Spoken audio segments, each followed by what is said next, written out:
A lot of people, you ask them about personal brand and they'll talk about LinkedIn hooks and viral content and things like that. For me, personal brand has nothing to do with social media at all in the slightest. It's what somebody's personality, identity, their reputation, their trust, their story, the things that they've achieved. Personal brand is literally just taking the offline of somebody, understanding that, and then figuring out how you distribute that. Ash Jones runs one of the world's #1 personal branding agencies. He was instrumental in building the personal brand of Steven Bartlett in the early days, and now he does it for phenomenal people like Gary Neville, Sacha Lord, and the list goes on. I met Steve in 2012 and Social Chain started a couple of years later. The thing that Steve would always say is, I'm going in to pitch for Social Chain. The job is almost done before the pitch.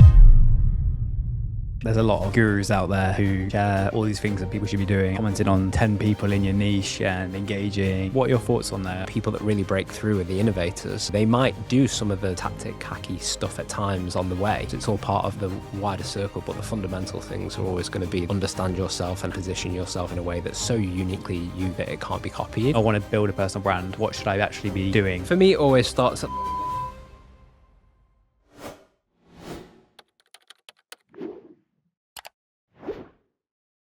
Ash, thanks so much for doing this. my pleasure. You run one of the world's #1 personal branding agencies. You were instrumental in building the personal brand of Steven Bartlett in the early days, and you now do it for a number of phenomenal people, the likes of Gary Neville, Sacha Lord, the list goes on.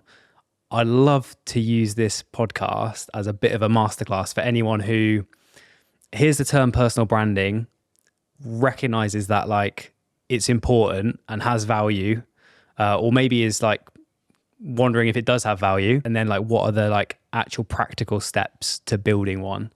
But maybe do you want to just start by touching on like what is personal brand? Why is it important? What is it to you? I think it's someone's reputation and trust that you have, and connection you have with them, and kind of the aura that they put out into the world. And Do you know what's interesting? Yeah. That you didn't once use the word or anything to do with social media.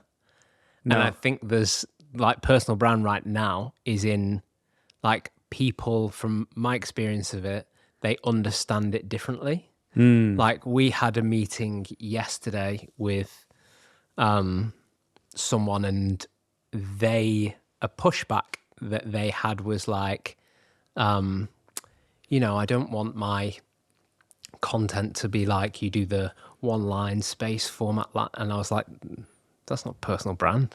Like there's social media tactics and how you distribute on social media and content strategy and all these things. But a lot of people now will, like you ask them about personal brand and they'll talk about like LinkedIn and copyright and your hooks and viral content and posts and things like that. And I think we're in like a bit of a moment where the two have got very confused. And personal brand to me is exactly what it is to you. Like to me, it's what somebody's personality, identity, their reputation, their trust, their story, the things that they've achieved, where they've got it wrong, where they've got it right, like all those things that go into making up the story of a person. And it's a bit trying to pull the wool over people's eyes of an individual, like we're crafting an image that isn't true and that it's controlled, and you're trying to make something that isn't there kind of thing. But really, really good personal brand is literally just taking the offline of somebody, understanding that, drawing it out, pointing it back to them going, you just summed it up perfectly, and then figuring out how you distribute that. And that can be online. It can also be offline.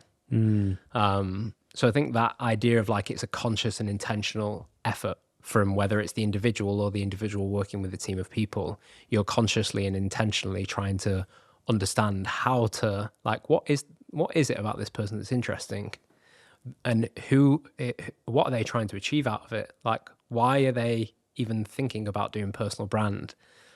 Because I think a lot of the time now people will just, again, it's like confusing it with social media. I'll post online because I need to build my personal brand and I have no idea why. And personal brand is like, it comes back to what you're trying to achieve out of this. Who are you as a person? what are you interested in? What's interesting about you? Who are the potential people that you're wanting to build relationships with and speak to? And how can you then shape the perception of somebody in a, like, that's where the control of it comes in. It's like you want to give guardrails to what somebody's doing, so they're not just like throwing loads of different things at the wall and building audiences that are a bit too broad, so to speak. Yeah. And I think that the danger in that overlap of the idea of personal brand and social media that we're seeing right now is that you're getting people that are spending time, effort, money, resources, especially in business when they could be doing other things with that time, building followers online, and they're pretty much useless. Like, you can't get anything out of it because they've followed a playbook of how to go viral, and what they're posting has nothing really to do with them. It's about the content that they've posted and people liking that. And then you get 100,000 followers and you try to draw some kind of value out of it for yourself, and it's not there. So like, for me, personal brand has nothing to do with social media at all in the slightest. It's about, again, it's like understanding what somebody's trying to achieve out of doing this. Like, if you take either of us, we both run businesses. So for us, personal brand is probably going to be around our careers and business interests and things like that. It's not just because we want to become famous on TikTok. I want to just touch on when you first discovered this, the power of this thing, personal brand. Was that with Steve at Social Chain? Yeah. So I met Steve in 2012, and Social Chain started a couple of years later, and he was working on a startup before that, which I was working on with him.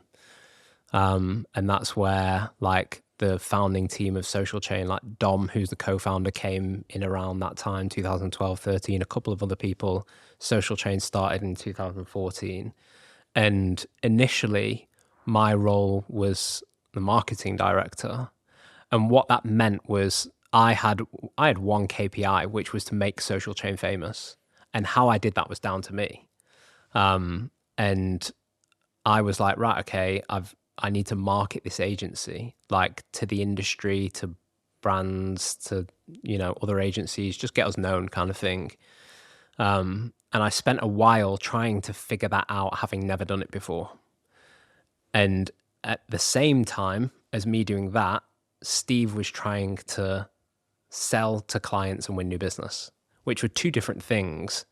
But how he did that was essentially via marketing, rather than going and cold DMing or picking up the phone or networking and all these things. He managed to get speaking engagements in front of 15 people, 20 people, whoever would listen, kind of thing, in the right events, but they weren't big events. And then he'd speak, and he was just great at it. He was always the best speaker on the day, and he'd stand out. And afterwards, there'd be a queue of people waiting to speak to him, and Social Chain ended up getting new business. And that's how Social Chain won a lot of its early business. And so we sat down at the end of the first year and looked at, like, where all the opportunity had come from. And the majority of it was Steve speaking on stage. And at the same time, Gary Vaynerchuk was probably like 70 days into Daily V. And we weren't like super fans, but we knew of it. We'd seen a few episodes, whatever. And it was kind of like the dots started to connect of, like, right, okay, if that's working for Social Chain so well, how do you scale that without time being the only way? Because you can't go and speak at all the events, because, like, that's more time that somebody doesn't have. He did that. He went and spoke at hundreds over the next few years. But it was like, how do you do the impact of what Steve's doing in a more scalable way? And that's where we started to think about the whole, we didn't know we were getting into personal brand at that point, because we didn't know what personal branding was. Yeah. It was just a way of marketing for us. It was like, we can market Social Chain through Steve. If he starts, posting online about social media, then maybe that can help us get business. Steve was like the CEO of our little group doing this. Like, he was so clear on where it was going and a visionary within it, kind of thing. And we were just like, right, okay, let's follow the orders of what he was saying. So for me, it was like, I learned everything about personal brand from Steve, because he was really clear on what it was. And I don't think he knew it was personal brand at the time. He was just like, I have an idea of what I need to do and how to make that happen. And that was the thing that Steve would always say is like, I'm going into pitch for Social Chain. The job is almost done. Yeah. Before the pitch, from everything that they've invited him into pitch because they already like him and they've never met him, just from seeing what he does online. And for Social Chain as well, he was a very good communicator of what we sold and what we delivered for clients, and he'd speak about it a lot, and his ideas people would buy into how he thought. We're a social media agency. People would buy into how he thought about social media and go, that's the person that we need to be handling our accounts, because he gets it way better than we do, because he's sharing his ideas and putting them out into the world. And then you had the added of he's going into a pitch for Coca-Cola and talking about social media, and you go look at him and he's got 500,000 followers on Instagram. Yeah. He must know what he must be good at this social media stuff, because he's got 500,000 followers. Yeah. So for Social Chain as a social media agency, it was the perfect, like, we're trying to get people to entrust us with their social media presence and work with them on that. Our CEO is living proof that Social Chain can do what it does, and he knows what he's talking about. Like, people look at Steve now and just see the podcast and like the book and Dragon's Den and all these things. The case study of Steven Bartlett as a marketing channel for Social Chain is unbelievable in what it did for the company and the objectives and things like that.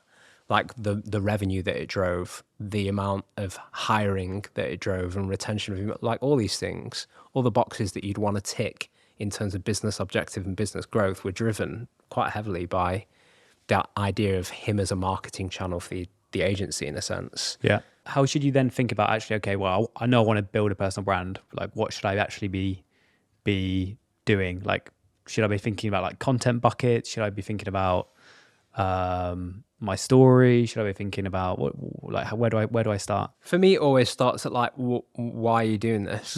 Like, what are you trying to get out of it? Yeah. And if that's not really clear, the rest of it can go off on a different route, and you end up not getting what you're trying to get out of it. Yeah. So I'd always start there of being like crystal clear in the 3 or 4 objectives that you're looking to drive, support, outcome gain from doing this activity. Yeah. And then once you've got that in place, it's all about understanding the person.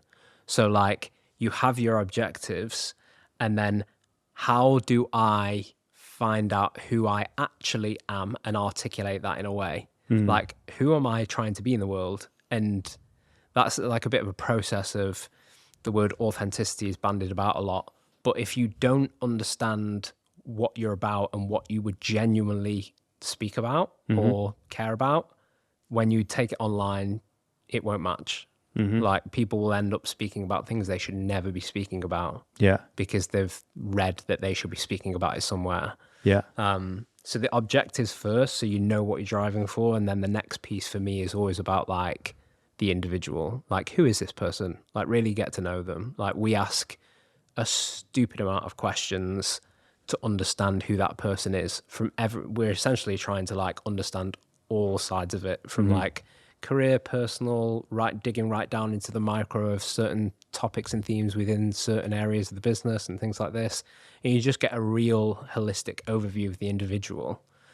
And then you start to go like, right, which are the bits that really stand out in relation to achieving these objectives? And I use the example, like, at times when I'm trying to explain it, of like, me as a person, I have a set of objectives that I would be trying to achieve if I was building my own personal brand as a business owner. And if I look at me as a person, I am interested in personal branding. I'm interested in marketing. I'm a Manchester City fan. I've got a pug. Like, I think of everything, and I'm like, right, okay, the pug's probably not relevant for my objectives. Yeah. But talking about personal branding really is.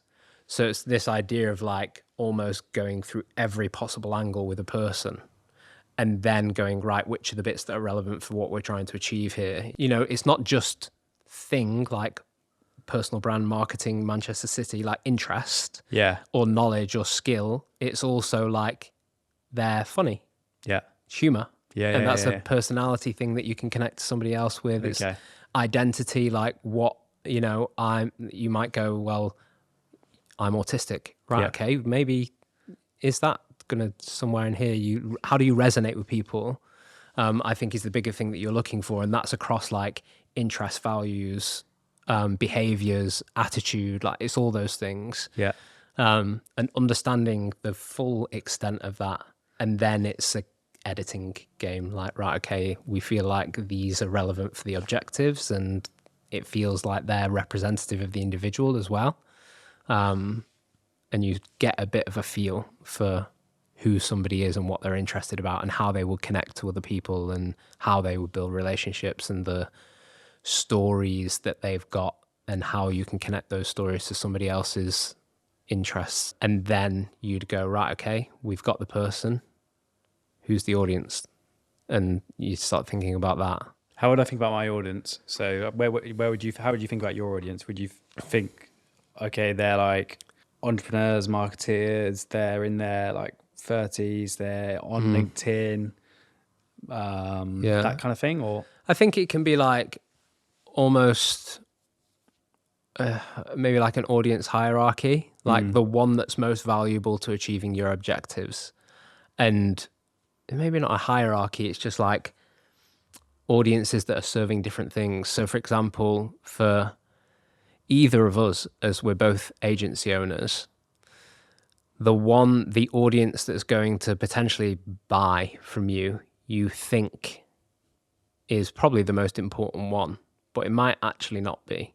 And a wider audience might lead to that eventually. So it's like, it's not a case of one's more important than the other. It's just like, right, okay, I've got an audience that is directly going to provide me opportunity, but how can I also tap into a wider audience that might not provide me direct opportunity, but puts me at much bigger chance of opportunity, like this volume of opportunity. Like if you've got 10 opportunities, you're trying to convert one. If you've got 1,000 and you're trying to convert one, it's a different ball game. yeah, So how can you tap into a wide reach audience that's maybe not directly going to drive opportunity, but it gives you something else, which is like it gives you social proof and validation, because you could talk about personal branding and have 10 followers, or you could talk about personal branding and have 100,000 followers, and both of those could be driving the direct opportunity one,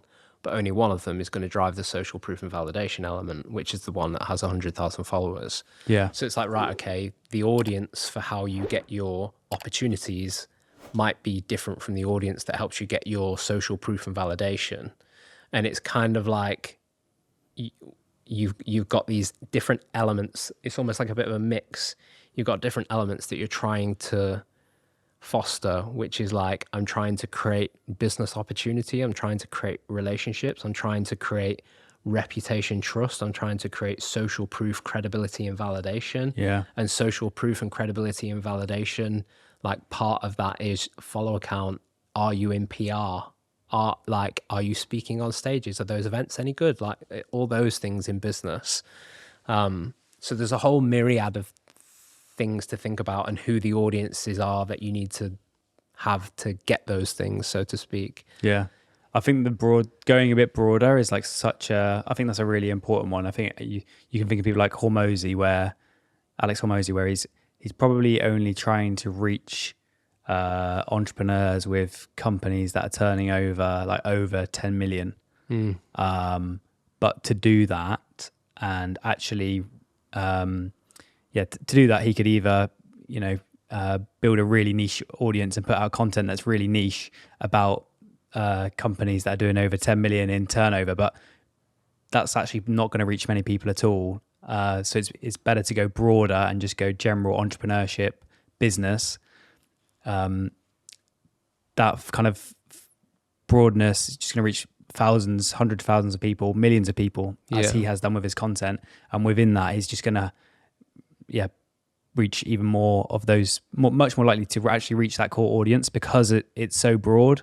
The content just has that chance to go so much wider, bring in people at slightly lower levels. They might recommend, they might tag, they might, if they're in the same circles of these people who are at slightly higher level, they influence them. It's interesting. I think there's a middle ground too, where it's like the broad works, the narrow can work. Like you can build a really successful business. Like Hormozy could do what he does off having an audience of like 1,000 followers. Yeah. If those 1,000 are the really right people and you spent a lot of time cultivating and you think like content marketing to them in the really right way. Yeah. Because of what he does is very specific and niche in terms of what he's selling. If you're thinking like businesses that do 10 mil plus and like creating content specifically for them and trying to gain them in, you could do that with a really small audience and it convert well. But there's the issue there might be like, especially if you're in a high ticket area like he is like, I don't know who you are. I like your content, but I've not met you before. And that's where like the social validation comes into play. Whereas if Hormozy had 30,000 followers, someone would trust him just off a number, would trust him more. And it's like, I like your content and you've got some social validation. So let's have a meeting and talk about this. Whereas they might like the content, but they don't have that social proof element that plays, especially if you get into like high ticket kind of stuff. Yeah. It becomes less about like, can this person do the job, and more about, do I believe in this person and trust them and they've got a good reputation. That's interesting. So these are the things that we're trying to engineer, basically. It's like, what would those things be? They'd be like high follower counts on platforms. Like I see a lot of people, they get on BBC News and that's like always their backdrop profile picture, because again it just like validates them to a certain point. Or it's like certain signals, a writer like I'm a writer for the Sunday Times, in the weekend supplement, like, and all of a sudden it's like, oh well, they must be a highly reputable person. How do you think about engineering those kind of things? Are you looking at someone going, oh, we need to get you on these podcasts, we need to get you on BBC News, we need to get you speaking on stages? Yeah, I think there's like a bit of a like roadmap that you can build, and it's like, where are you at now, and what's the things that right now would take you from here to there? Yeah, like step one. Yeah. And then you keep repeating that process until they climb the ladder of, especially if it's just like business focused, like ladder of influence within the industry they're in. It depends on their aspirations, which again comes back to like step one, objectives. What are you trying to get out of this? Yeah. If somebody says, I literally just want my business to be the most influential in its industry, and then somebody else says, I want to have a Sunday Times bestseller. Yeah. They're two entirely different approaches. But if somebody's trying to become more influential in their industry, it's like, again, it gives you the guardrails and you're like, right, okay, how do you create that roadmap of where they are now? What's step one of validation, influence, reputation, all these things that go into making somebody influential within an industry, their network, who they're seen with, who, like, all these things come into it, and just creating a bit of a roadmap step by step. And it's a journey, like 3, 4, 5 years plus. I think Gary's quite interesting, Gary Neville, because he's someone who's like, obviously a footballer is what most people know him as, but he's definitely going on this journey where he transitioned to like a TV presenter, sports TV presenter, and now he's like starting to be recognized for some of his like business efforts. And have you played a role in that? What would be your thinking with either him or someone like him who's maybe wants to kind of like broaden their reputation, leave a little bit of what they were known for, and like expand out to different areas? And he's obviously ended up on Dragon's Den. Yeah, I think the idea of like, how do you transition from one, not necessarily industry to another, but one thing into another that you've not been in before. Yeah. So you're seeing it a lot now where like the world of celebrity media, athlete, whatever it is, musician, is starting to look at the business world and go, oh, there's great opportunity for me here. And you're seeing more and more, especially athletes, become investors in things and make moves that look entrepreneurial in some way, shape or form. And with that, because they're somebody who's already of public interest, they have two choices. One, they just do it and it's not part of the public identity, the public persona, all that kind of thing. Or two, they see the value of having, like they already know the value of having a public persona in the world that they're in. Like it plays a really key role. So it's like taking that into that world. And it's a really, really fascinating thing that's unfolding at the minute where people are starting to do it. They're coming from other areas into the world of business and entrepreneurship and investing, and they're not quite getting it in a sense. Like they don't know how to show up in that world in a way that is truly reflective of them. And they might copy and paste what they're doing elsewhere to this world, which is not why this world cares. And they might just not really know how to show up there. What are the most common mistakes people make? Not tailoring themselves for that audience. So you think the reason why, like the business and entrepreneurship, the reason why I'd care about an athlete if I'm in that world is like, okay, you've invested in something. Why? Like, what's the motivation behind this? It's quite interesting. Like, say Erling Haaland at Man City, he recently became an investor in a hair braid band. Makes sense. Why? What's the plan? What are you actually involved? Do you actually care? Like, if you do, what's your thoughts on it? Like, it's all that kind of stuff that people are intrigued about. And if they don't take that to that work, like they just bring their existing identity in, like, here's Erling playing football. I've already got that over here. I know about it. Yeah. And that's not why I'm here. I'm here to hear about the other thing. And I think with Gary, what he's done is he's not tried to fake it. He's genuinely, deeply, deeply interested in the projects that he's working on and the lessons and experiences and ideas and thoughts that come as a result of doing those things. Yeah. So he was, I think when he was 23, on the way back from European away games for United on the flights, he's like running a property company essentially, and he's going through property contracts at 23. Yeah. As a footballer for Man United. And it's like, this is somebody who genuinely would do this if they weren't playing football. Like he enjoys loves it.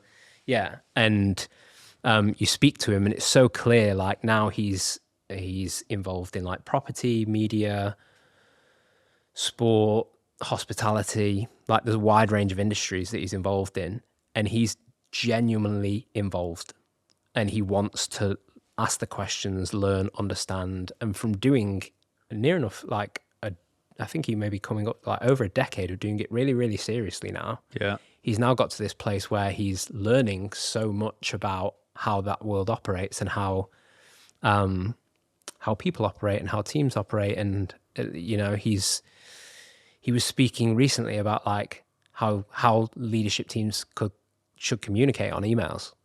And he's like, that's come from personal experience that he's learned. And 10 years later, he's got a thought on it. Do you know what I mean? It's like he's got the time and effort and deep curiosity within the world to have something to say. He's not just going, I need to build a personal brand within business and what can I do? Like it all genuinely comes from genuine curiosity and lesson and experience and story for him. And I think that's like how to approach it. It's if somebody from that world or another world is going to try to transition their existing public persona and identity into business and entrepreneurship, it's not like, oh, my manager said I put this out and do this. It's like, if you're genuinely just investing because you've been told it's a good idea, don't just keep it at that. You don't have to.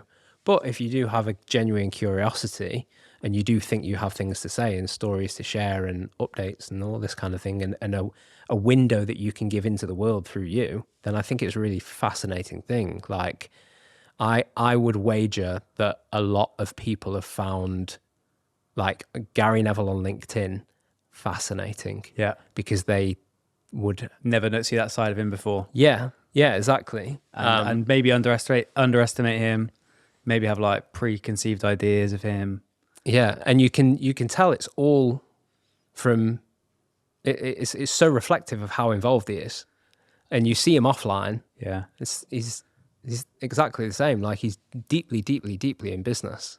I think that's the wonderful thing about these platforms as well. It's just direct connection with the person. So there's no kind of newspaper putting its own screen that it's seeing it through, or visor or someone else giving an opinion of someone. It's like literally that person. Yeah. How do you engineer them sharing those things? Like, is Gary on Wednesday morning sitting down and writing a LinkedIn post, or do you have like a weekly call with them, or like what's the best way of like them being able to share these things without putting too much pressure on like time, and like too much pressure on, I don't know. I've heard you talk about posting every day before. For periods. Like what's your thought on that? Hey guys, if you want to build a personal brand strategy, your own one, using the same techniques that Ash has talked about in this episode, I've made a full breakdown. It's taken me hours to make, and I've put it in the description so that you can get it free and hopefully build a really strong personal brand. So check it out, and let's get back to the episode. I think it's a very, very interesting subject, because if you're going to, there's a way to do, like, if you think personal branding support, like the majority of entrepreneurs now will have some kind of support in some capacity. Yeah. And how that support acts is pivotal to whether it's good or not, in my opinion. Yeah. And I think the way that it's done well is when somebody works with an individual to help draw out the interesting insights, and it's almost like workshopping with them, and you get them talking, and this is interesting. Yeah. And you're just helping them go through a process of like drawing out observations, and they come to their own reflections on them. It's almost like therapy in a way. And that is a really, really helpful process for anyone who's trying to make content, because it's hard to just sit there on your own and go, what's an idea? Whereas if you sit down and go, what can I do? Well, have you thought about this? And you get talking, and the ideas follow from there. And I think that like doing it as that process, I said something about it recently that was essentially like, good personal branding support doesn't look anything like putting words into people's mouths. Or it looks like drawing out the interesting stories and insights from them, and giving them an accountability to putting that time into like, right, okay, we're going to spend an hour today going through this story and what's interesting about it and all that kind of thing, so that the idea is essentially you're arming them with things that they can pull out, and I've got this story on this, I've got this thought on that, and you help them shape what is just words at first into an idea or a narrative, or there's something there to it. And the support looks like researching on behalf of them to bring it to the table, to go, you could potentially speak about this because it's in your world, and you wouldn't have found the time to know that this was going on right now. And they do have a genuine insight about it. Again, what are your thoughts on that? The bad thing would be like, this has happened, you should say this. That's not it. It's like, this has happened, and I genuinely think you might have something interesting to say on it. What is that interesting thing in your opinion? Would that be like a weekly call or a fortnightly call, or it looks different for every client. Like some of them are very, they love the conversational workshopping ideas side of things, and others you just need to tee them up, essentially. I think it's like, I've been running Great Influence for 6 years, and every single client works differently. From how they communicate, to how they brainstorm, to how they do ideas, to how they, the whole operation of it is entirely different with everyone. And some of them are really involved in one way and not in others, and so on and so forth. What have been some of the biggest wins doing this? I think for me, when Gary was a guest on Dragon's Den, and I watched the first episode, and he's sat next to Steve in the den, and they're sat next to each other, and I just watched it, and I was like, "This is wild. Yeah. This is wild." Because just Steve being on it blew my mind, kind of thing, because I'd seen the journey. And then to go from like having worked with him and going and doing my own thing, which I never in a million years was ever planning to do or thought I was capable of doing, to do that to the degree that you've ended up working with someone who sat next to him in the den and the two of them together, and you're just like, wow, that's... I can't beat this. Yeah. It's by far like proudest moment of my career is watching them sat next to each other on the den. So I'd say that, and it's for me, it's always just like the client achievements, like, and being associated with those people and knowing that you've played some role, no matter how big or small, in helping them achieve that. And you know how much work has gone into it from everyone involved, and you see that. And I think like we've had clients that have done things like that where it's like Sacha Lord, Sunday Times best-selling book, and things like I went to watch Steve in March on his business and life speaking tour, and it was in Manchester, and just watching him on stage in a venue that I've watched some of my favorite bands play, and it's like, that's mad how he's gone on to do that. It's, for me, the achievement thing is always about what the people we've worked with have gone on to achieve rather than what great influence has done. Yeah. And I think that's like, I've always taken that position up within Social Chain. I found that my fit in Social Chain figured itself out when I was able to let Steve shine and be involved in that. And I just, that's me all over kind of thing. Is it true that you worked for free initially? Steve? Yeah, for him. Yeah. Like you went to like him at his house in like Moss Side, and like he signed you up. Yeah, so he was living in Moss Side at the time. He was only 18, he'd just dropped out of university, and he had an idea at this point. Yeah. And I didn't work for free, he paid me, but my pitch to him, the first message I sent him was, it was actually the first time I'd ever networked with anyone ever. Yeah. Like, strike it lucky kind of thing. I met him, and then I messaged him on Facebook afterwards saying like, hey, I'm about to go study marketing at university. And I was unemployed at the time. I was on job seekers allowance, and I was 25 or 24 maybe. And I thought, I need something else other than a degree because I'm a bit older now. So I need to find something else. And I just said, I'm going to study, and I've heard that networking is important. And I love the idea that you had, and I'm at university for the next 3 years, so I'm willing to work for free for you if you're open to chatting. And he got back to me, and we met up, and that was kind of like, the start of it from there. What about the biggest kind of lessons working with him? Far too many on personal branding. It was like having a master's in personal branding, working with him on it so closely for a few years. And then watching him from the outside in and seeing what was happening. But really just like the big things for me from him he was so sure of my potential when I wasn't. Like, he could just see something that he was really sure about, and I wasn't there with it. And he would just encourage consistently. Encourage, pick me up when I'm low, guide me along. Yeah. I'd say that was the biggest lessons have been like around giving yourself the evidence that you can achieve something. And I think you look at Social Chain now, and the original 20 to 30 people that were there, the majority of them have all started businesses now. It's like the PayPal mafia. And I think the thing was, it was down to that we'd all, through Steve, seen that it was possible. Mm. And you have that, right, okay, yes, we think he's great at what he does and he's clearly talented, but I've seen him do it. So it must be possible. And he would like kind of give that encouragement as well. Like, you are able to do something that you can't do right now. It is possible. And then through him, I personally was able to get examples, and then you start to explore it for yourself, and you get one example and you're like, he was right.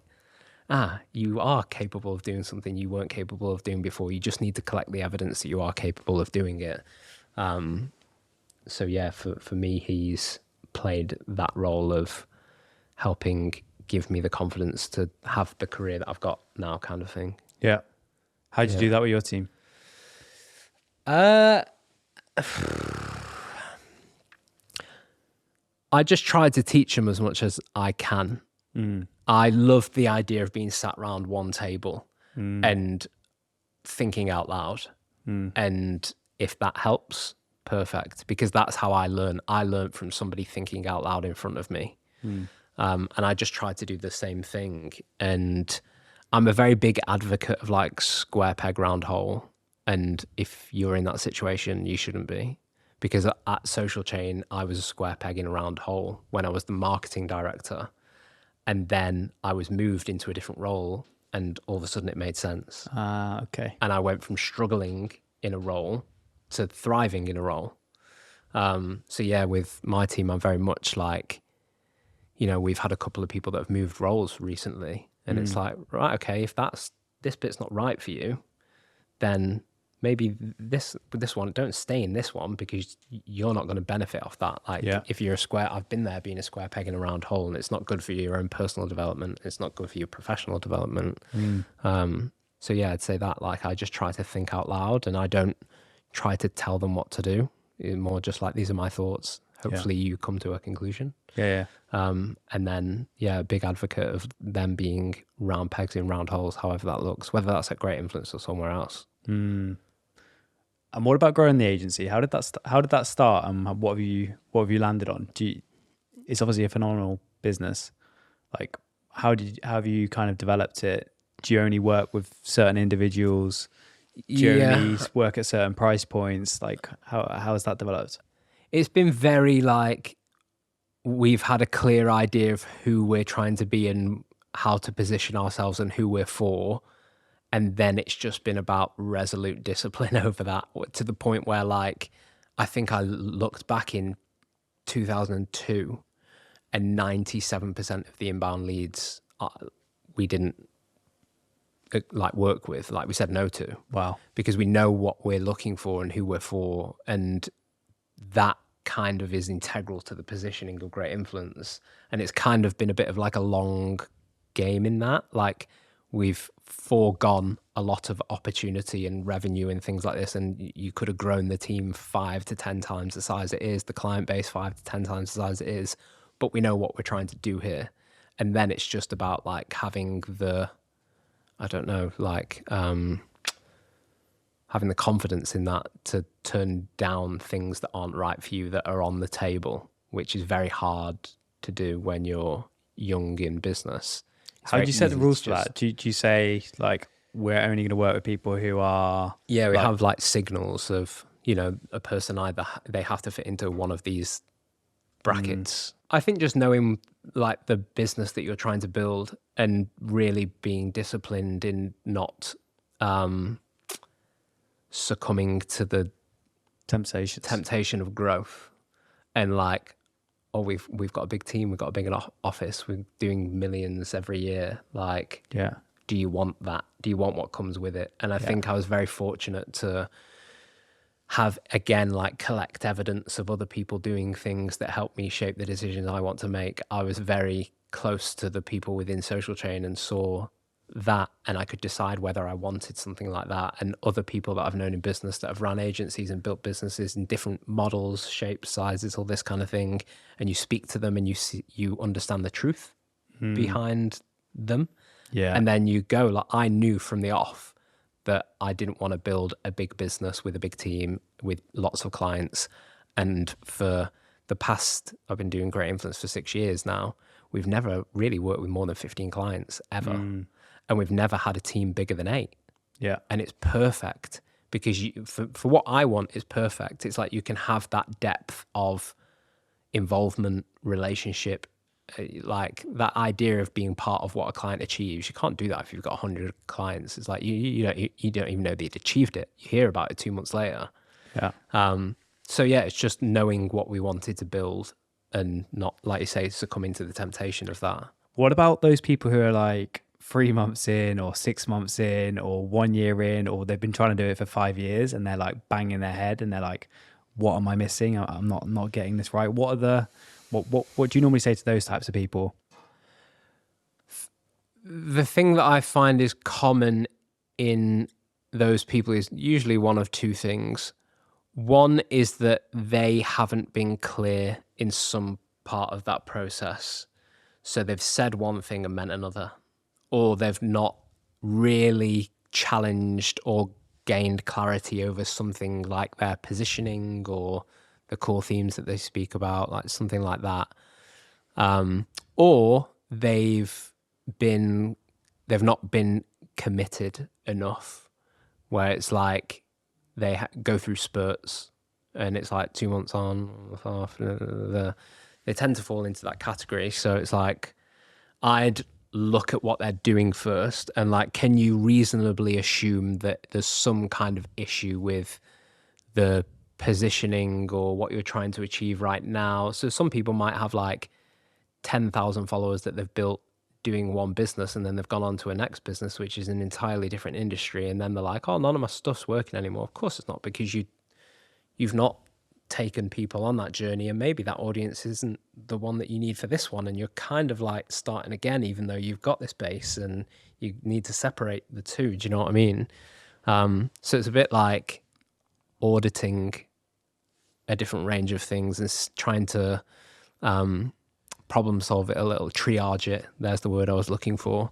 And if it's not that, and you're like, no, everything feels in the right place, then it's like, have you actually been committing to this properly, or have you been a bit in, out, in, out, in, out? It's usually one of those two things, I'd say. A lot of people get in that, like, where they're like, I've been doing this for 12 months and it's just not happening.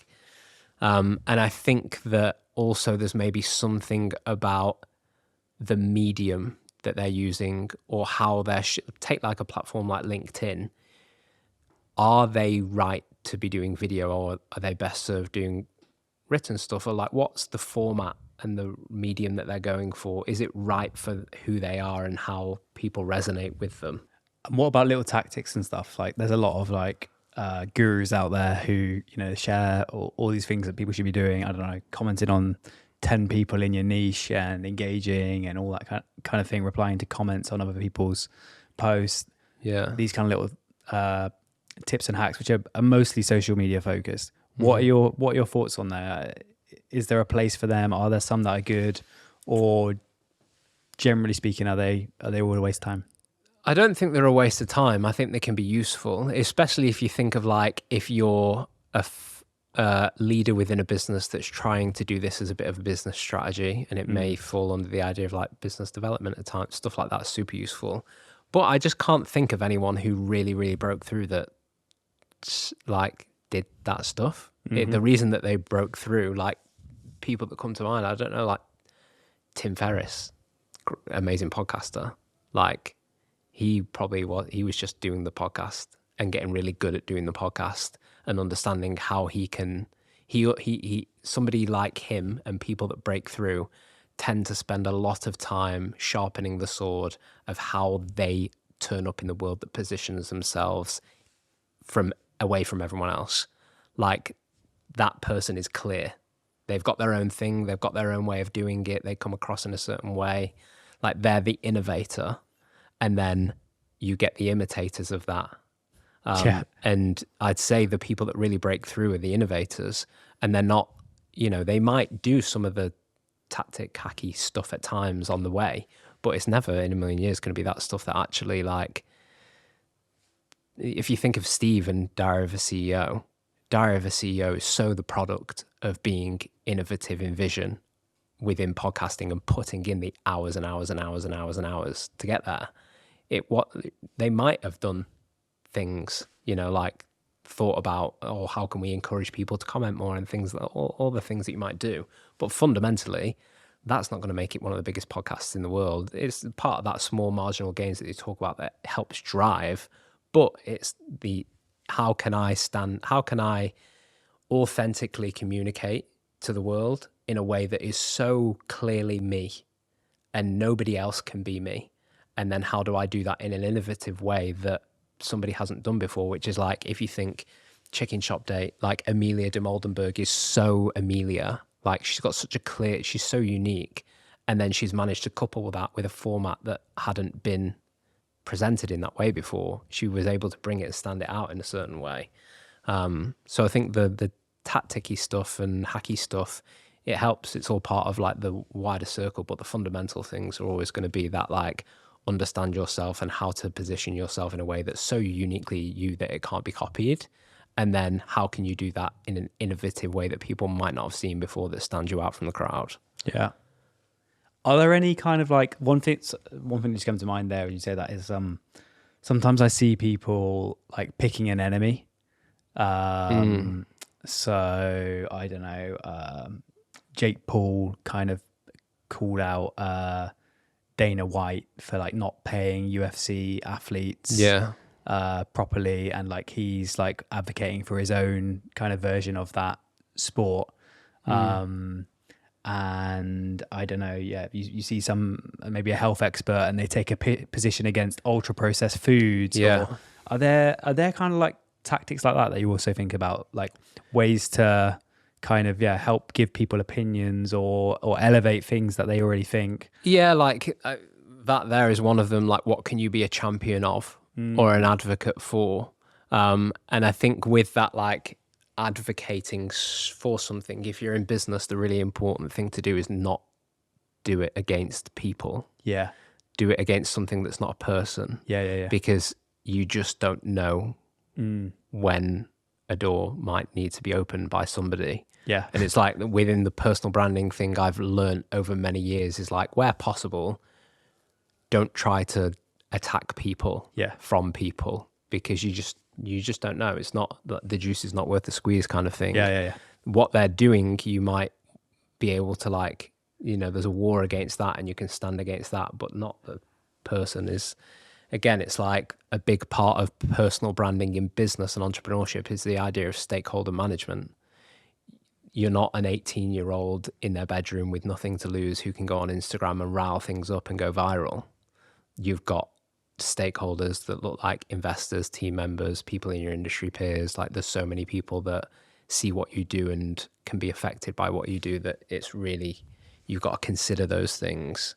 And again, the idea of like personal brand and social media crossing over. Social media encourages you to do things that people with no responsibility can do, which is not the world that business plays in. And you do have to be a bit more tactical and thought through.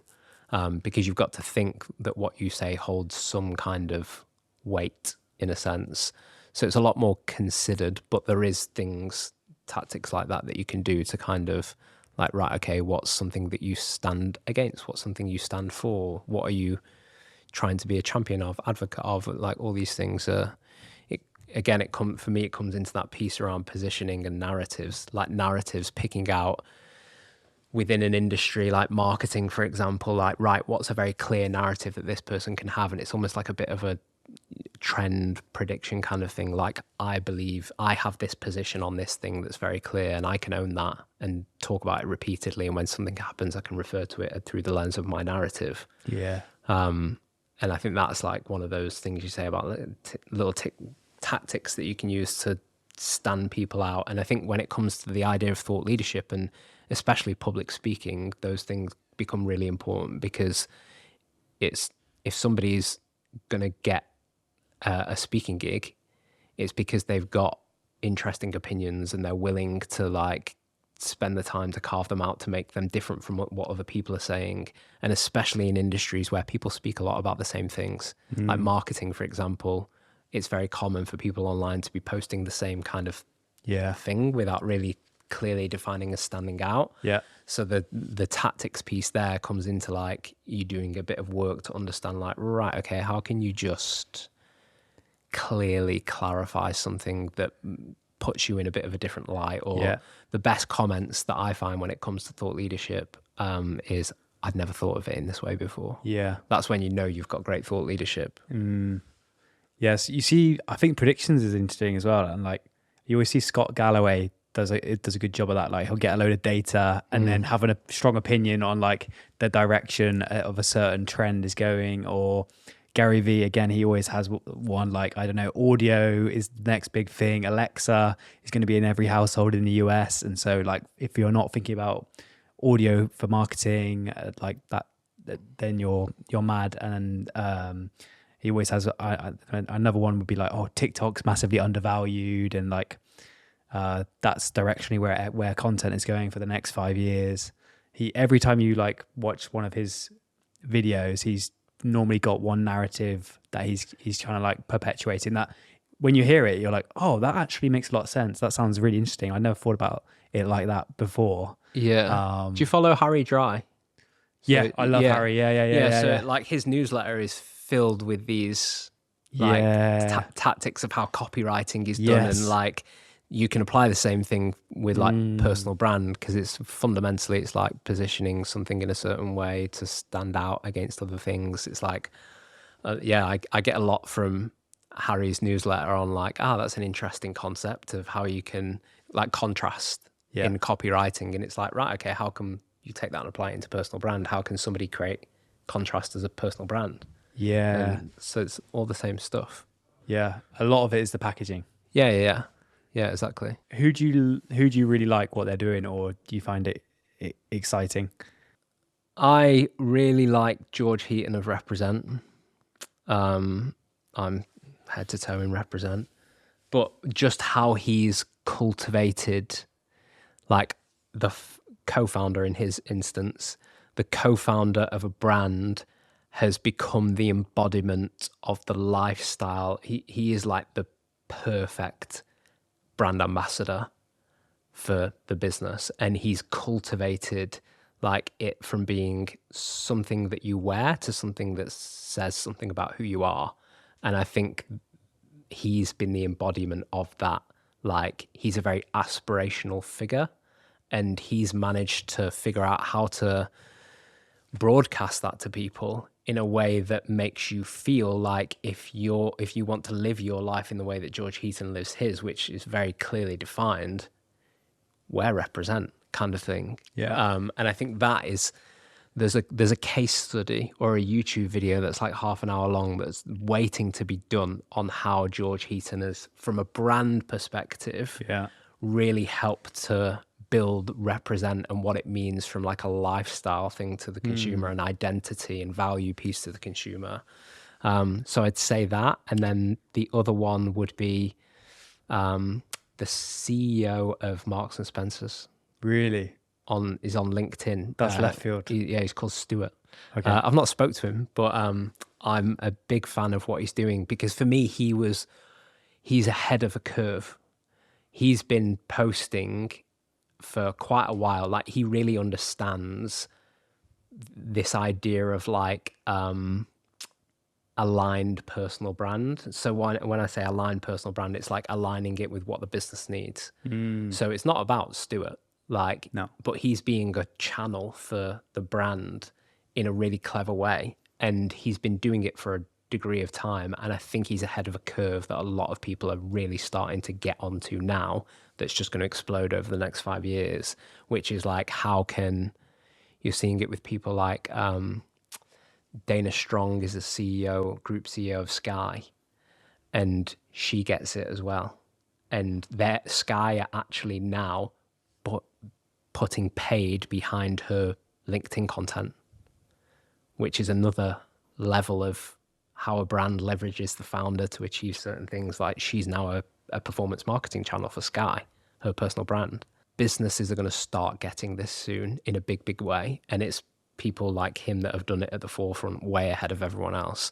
Like you're going to get a situation where the British brands like Sky and Marks and Spencer's are on it now, but it'd be like Aldi, NatWest, like just name them. They're going to be doing the same thing in 10 years because it's going to be so blindingly obvious by that point. Stuart gets it now before everyone else has got it.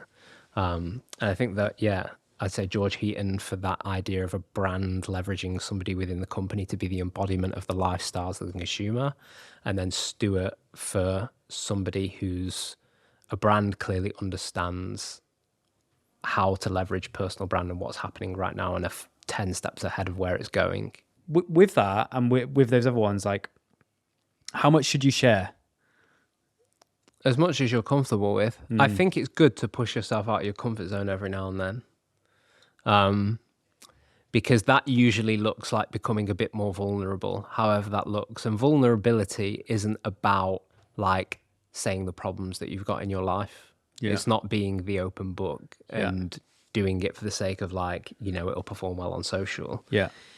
It can look a number of different ways, but fundamentally it's about like building more of a relationship with people. People feel that they know you a bit better and that you're more real. I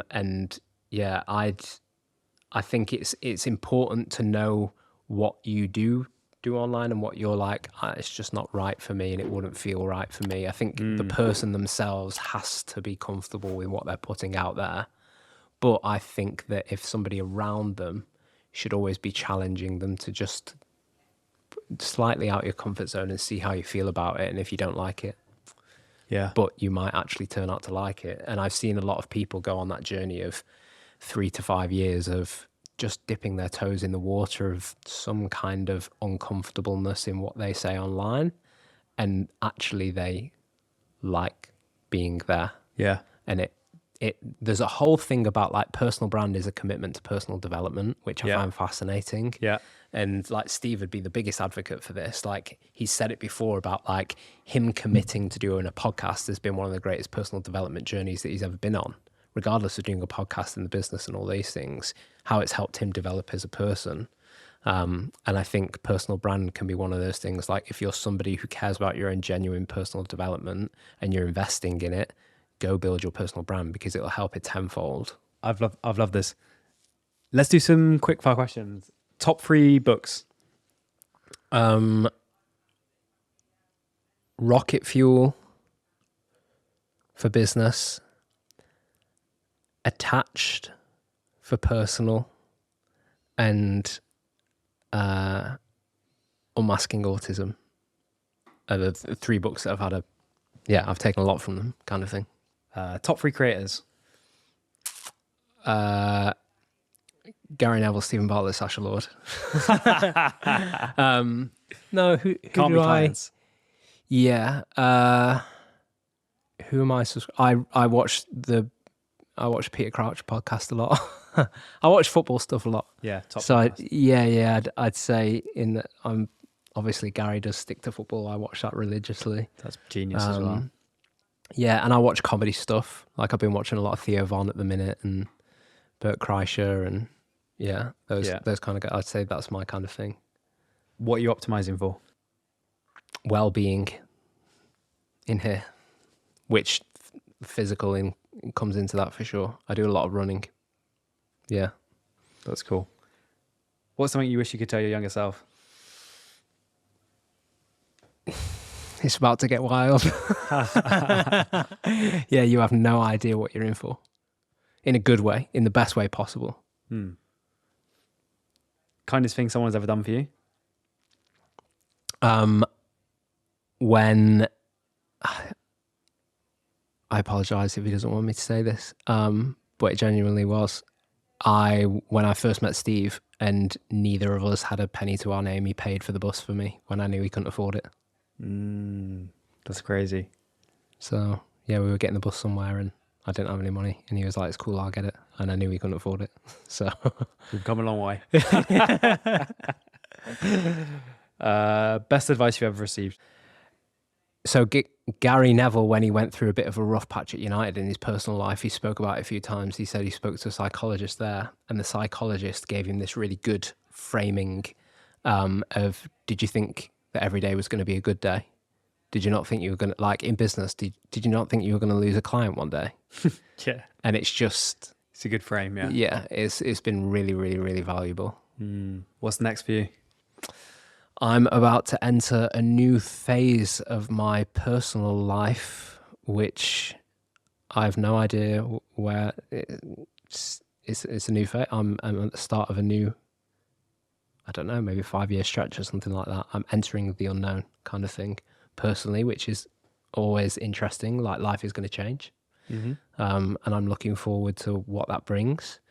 And then for great influence, we just have the greatest opportunity to build something that is just, it's so of the moment and fitting for where things are going. And I think if we stay the course of the next 10 years, it's just so opportunity rich, so to speak. Yeah. That's amazing. Where can people find you? Probably LinkedIn is probably where I'm most active. So yeah, Ash Jones, founder of Great Influence on LinkedIn. Sick. Thank you so much. It was amazing. No, pleasure. Loved it.